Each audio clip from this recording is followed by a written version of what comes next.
धोलई धोलई विधानसभा क्षेत्र की अगर बात करें तो यहाँ पर निहार रंजन दास भारतीय जनता पार्टी के प्रत्याशी के तौर पर पिछले विधानसभा चुनाव के दौरान 24 के अंदर हम बात करेंगे चुनकर आए थे। तो निहार रंजन दास की बात करें तो 69,945 वोट उनको यहाँ मिले थे। वहीं अगर बात करें भारतीय राष्ट्रीय कांग्रेस पार्टी के प्रत्याशी को 60,847 वोट मिला था। तो इस इलाके की राजनीतिक पकड़ की अगर बात करें तो यहाँ पर जो है तो कांग्रेस और बीजेपी के बीच में टक्कर है।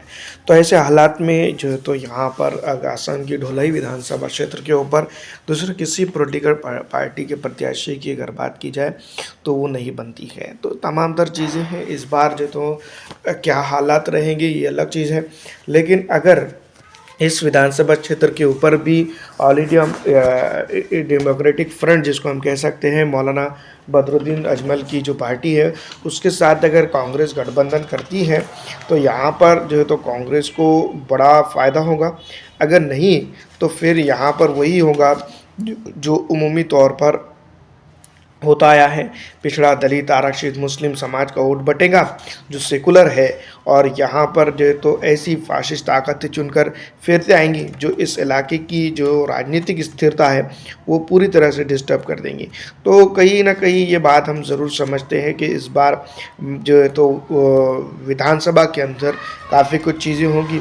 मौलाना बदरुद्दीन अजमल साहब का जो तो आखिर तक के यही स्टैंड है कि अगर कांग्रेस उनके साथ आती है तो आखिरी वक्त तक के जो है तो उनके साथ जो है तो गठबंधन की कोशिश की जाएंगी। अगर नहीं आती है तो इसमें कोई प्रॉब्लम नहीं है। दूसरी तरफ अगर उनके बारे में अगर पूछा जाए तो उन्होंने असम के अंदर असदुद्दीन अवैसी साहब को लेकर भी जो है तो अपनी सीधी तौर पर जो है तो बात कह दी है कि अगर वो भी इसमें आते हैं तो उनको मोस्ट वेलकम है, और अगर नहीं आते हैं तो कोई मसला नहीं। तो इसके बाद जो तो ये बात राजनीतिक स्थिति साफ पूरी तौर पे कर दी जाती है एक ऐसे पॉलिटिकल पार्टी के थ्रू जो इस इलाके की एक बड़ी राजनीतिक विपक्षीय पार्टी है। तो कांग्रेस इस इलाके के अंदर बहुत कुछ कर सकती है, तो कांग्रेस ने जो तो गठबंधन कर लेना चाहिए, क्योंकि बड़ी पार्टी को छोटी पार्टी को साथ लेकर चलना चाहिए। तो इस वीडियो में इतना ही।